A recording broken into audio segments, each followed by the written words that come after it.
एक भकारन मेरे लिए क्या तहफे लाएगी? इसे एक रोटी देकर भेज दो। मगरूर शहजादी सारा और टूटा हुआ आईना। बहुत पुराने जमाने में सूनगढ़ ऊ नाम की एक चमकती हुई रियासत थी। वहां की शहजादी सारा बहुत खूबसूरत थी। सुनहरे बाल, नीली आंखें और हीरे जवाहरात के लिबास पर सारा बहुत मगरूर थी। इसको अपनी खूबसूरती पर बहुत नाज था। वो हर वक्त अपने सोने के आईने में देखती रहती और कहती, पूरी दुनिया में मुझसे ज्यादा हुसैन कोई नहीं। मैं शहजादी हूँ, सबको मेरी बात माननी चाहिए। महल के नौकर, माली, बावर्ची सब इसके गुरूर से तंग थे, मगर बादशाह अपनी इकलौती बेटी से बहुत प्यार करते थे, इसलिए कुछ न कहते। एक दिन एक बूढ़ी औरत महल के दरवाजे पर आई। इसके कपड़े फटे हुए थे और हाथ में लकड़ी की लाठी थी। पहरेदारों ने इसे भगाना चाहा, मगर वो बोली, मैं शहजादी के लिए तोहफा लाई हूँ। एक भकारन मेरे लिए क्या तहफे लाएगी? इसे एक रोटी देकर भेज दो। सारा ने इसको देखकर हंस कर कहा, एक भिखारन मेरे लिए क्या तोहफा लाएगी? इसे एक रोटी देकर भेज दो। बूढ़ी औरत की आंखें चमके। इसने अपनी फटी हुई चादर से एक छोटा सा आईना निकाला। वो आईना टूटा हुआ था, दरारों से भरा हुआ। शहजादी, ये आईना जादुई है, बुढ़िया बोली। ये तुम्हें तुम्हारी असली सूरत दिखाएगा, वो नहीं जो तुम्हें नजर आती है। सारा ने गुरूर से आईना पकड़ लिया। मेरे पास तो दुनिया का सबसे कीमती आईना है, इस टूटे हुए आईने में क्या खास होगा? ये कहकर इसने आईना जमीन पर फेंक दिया। जैसे ही आईना टूटकर बिखरा, बूढ़ी औरत गायब हो गई और महल की फिजा एकदम बदल गई। अगली सुबह सारा उठी तो बोल नहीं सकती थी। इसने चीखना चाहा, मगर आवाज ही ना निकली। महल में हंगामा मच गया।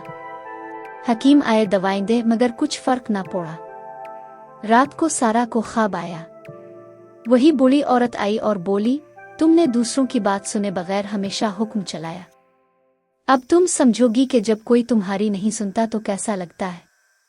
सजा तब खत्म होगी जब तुम किसी की खामोश मदद सुन लोगी। 2 दिन बाद सारा का चेहरा मुरझाने लगा। सुनहरे बालों की चमक खत्म, आंखों की नीलाहट फीकी पड़ गई।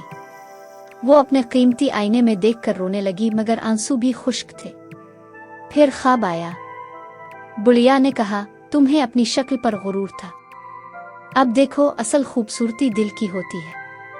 सजा तब खत्म होगी जब तुम अपनी सूरत भूलकर किसी का दर्द महसूस करोगी। एक हफ्ते में महल के सारे नौकर, सहेलियां सब सारा से दूर रहने लगे, क्योंकि वो ना बोल सकती थी ना मुस्करा सकती थी। पहली बार सारा को अकेलेपन का मतलब समझ आया। इसने अपने कमरे के आईने तोड़ दिए। रात को वो टूटे हुए जादुई आईने के टुकड़े उठाकर बैठी थी कि इसे बाग से किसी के रोने की आवाज आई। सारा भागी भागी भाग गई। वहां माली की छोटी बेटी जमीन पर बैठी रो रही थी। इसका पांव कांटे से जख्मी था और खून निकल रहा था।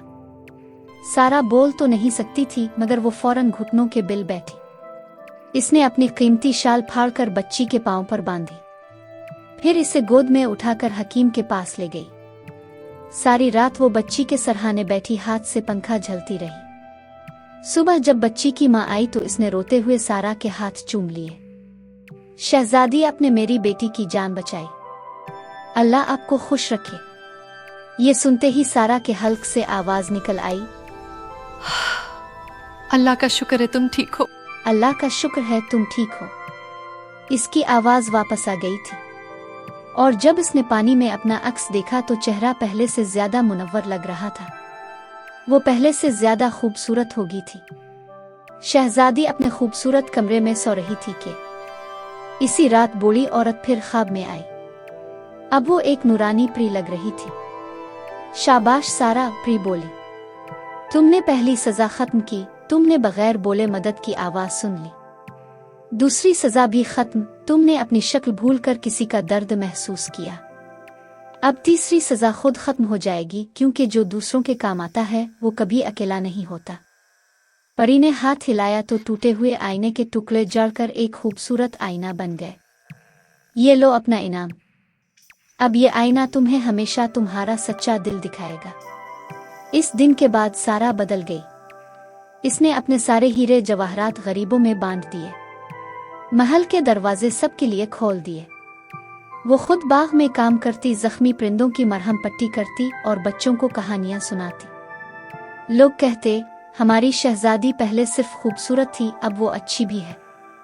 और अच्छाई की खूबसूरती कभी खत्म नहीं होती। सूनगढ़ की रियासत में फिर से खुशियां लूट आईं, क्योंकि अब उनकी शहजादी को समझ आ गई थी कि ताज सर पर पहनने से कोई बड़ा नहीं बनता, बड़ा वो बनता है जो दूसरों के दिल में जगह बनाए।